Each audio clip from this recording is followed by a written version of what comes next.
So later today, I'm going on an appointment to meet a seller at a multifamily property.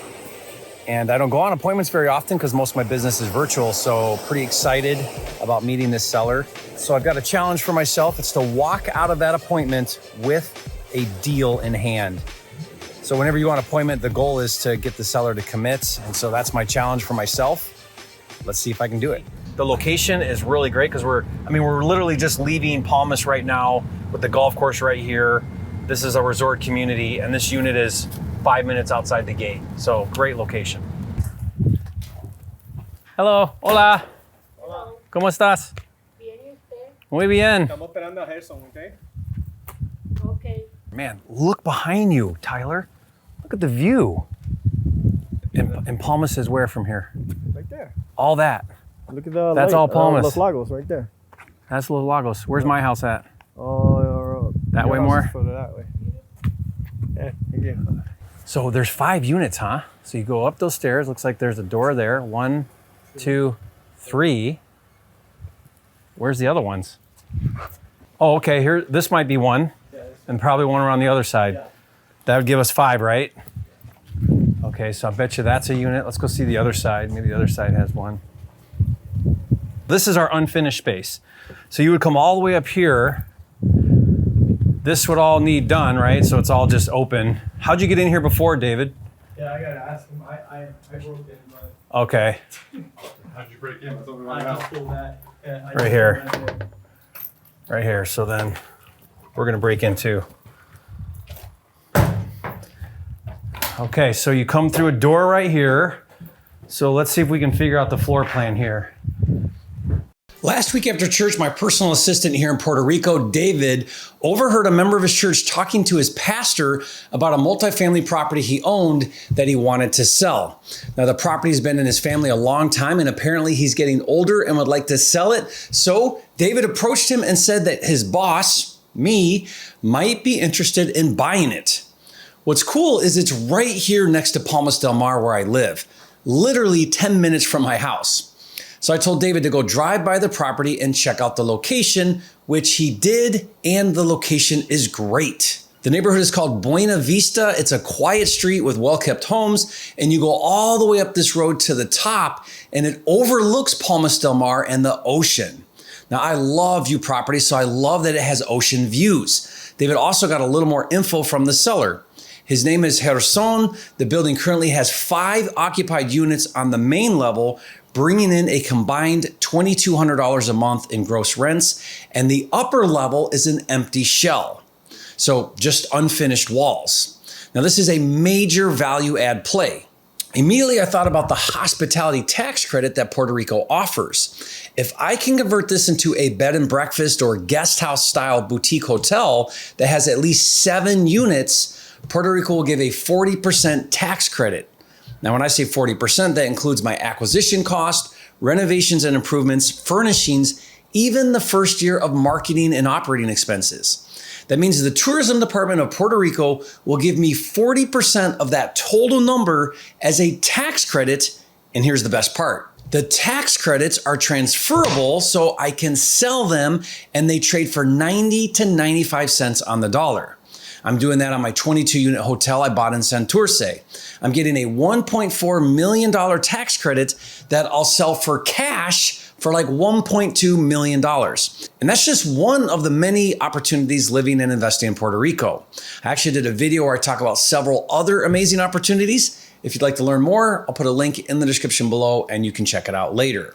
So anyways, I'm excited about the possibility of converting this multifamily into a guest house hotel. And in a few hours, I'm meeting the seller at the property, which is really fun because I rarely go on appointments or ever personally see any of the real estate deals I do. I've been flipping and investing remotely or virtually for a long time. It's been so amazing because it's allowed me to live anywhere and travel and have total freedom over when I work. Virtually flipping has allowed me to live in Puerto Rico on the ocean and still do deals on the mainland. It's been a tremendous blessing in my life. If you'd like to learn how to wholesale and flip houses virtually like me, all you need is a laptop and a phone. I created a step-by-step kit with everything you need to do your first or next deal remotely, and I'll give it to you for free. Just go to virtualflipperkit.com to download that now. But this much I know about going on appointments. The goal is to not leave the appointment without a solidified deal with the seller. That's my goal. The challenge I have for myself is to meet the seller and come away with a win for Gerson and a win for me. Now, when we got there, the seller Gerson wasn't there yet, so we started looking around and we figured out and later confirmed that there are 3 one-bedroom apartments on the main level that share an electric meter. And then there are 2 more one-bedroom apartments, one on each corner on the bottom lower level, which are like walkout units that each have separate electric. And when I say one bedroom, there's a kitchen / living room and then a bedroom with a bathroom. And you could add a 6th studio unit where the garage is, because the room behind the garage is a 2nd bedroom for the unit to the right. So we could take that bedroom and the garage space and use it to create a 6th unit. And that way we'd have 3 on the main level and then 3 on the lower level. Then the upper level is just an unfinished open canvas. So there are a few different ideas, but the idea I like the most is putting 3 extended stay suites with crazy amazing views on the top. Now I could try and squeeze more units on the upper level, but I'd compromise views, and we already have 6 smaller units on the bottom. Since the views are insane and I have high ceilings, I'd rather create 3 luxury suites with balconies. Now, I'm also going to figure out how to add stairs and add rooftop access. But after being there for a minute, I was really excited because for sure I can meet the requirements for hospitality and get the tax credit. Then the seller Gerson arrived. He was a super nice guy. Día. Gerson? Día. Dia. ¿Y tú? Cherry. Jerry. Cherry, bueno. My primary focus was to get to know him, his story, and what's important to him. Now, fortunately, I speak Spanish, so that was helpful. I found out that he's a commercial electrician and he's about to turn 70 and wants to retire, and his wife is incapacitated in some sorts and he wants to spend more time with her. He explained that the property has been in his family for a long time and he actually lives right next door. He had always hoped that his kids would want to take the property and run it, but they've moved to the States and they've been away for a while and they just don't have any interest in the building. Now, one thing that was really important to him was the property line. He turned part of the property into extending his driveway, and so he had more parking, and he wanted to keep that. That was really valuable information to find out. So we walked around a while and he explained different things about the property. Hasta aquí. Segundo. Es más allá todavía. Está diferente. No, Oh, okay. diferente, sí, porque esos son unos solares ya. And then finally it got down to talking about price and terms, and he said he wanted $300,000 for the property. So I said that I'd pay him $300,000 if he would finance it for me, because I need to bring in all this cash to fix up the building and finish the top units. Now, the concept of seller financing was totally foreign. So I explained how he would be the bank and I would make him a payment each month. His response was no, because he needed the cash. So I said, no problem. I'll give you $50,000 in cash at closing, and then we can do a seller finance loan for the balance of $250,000. So he was a little open to that. And then he asked, how long would the loan be for? So I said, it would be a 30-year loan, just like the bank does, at 5% interest. Now, he didn't care about the interest rate, which was awesome. His response, though, was that I can't wait 30 years. I'm old and I won't be alive anymore, is what he said.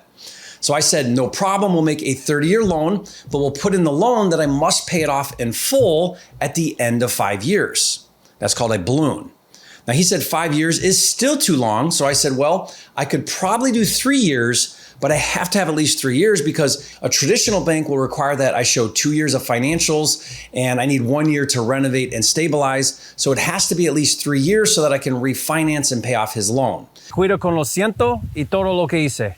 Por eso es 3 años es donde yo tengo que Fíjate. And that made sense to him. So he said, let me discuss those terms with my wife and with my buddies, which is a total blow-off answer. So I was like, well, what do you think they will say? And he was like, well, I don't know, but I need their input. And then he joked around that he's not a millionaire like me. And I laughed about that. And then this is important. I let it alone for a minute. And then we walked around some more. We talked about extending the driveway to make more parking, putting in a pool in the backyard, and so on. Then at the very end, I turned to David And I said, David, tell him that I'm going to make him an offer, but it's only good for right now. He has to agree to it right now or it's off the table. How much more, Jerry?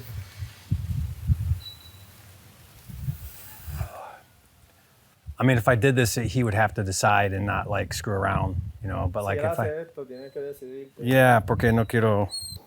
So David told him that I said that and he was like, okay, what's the offer?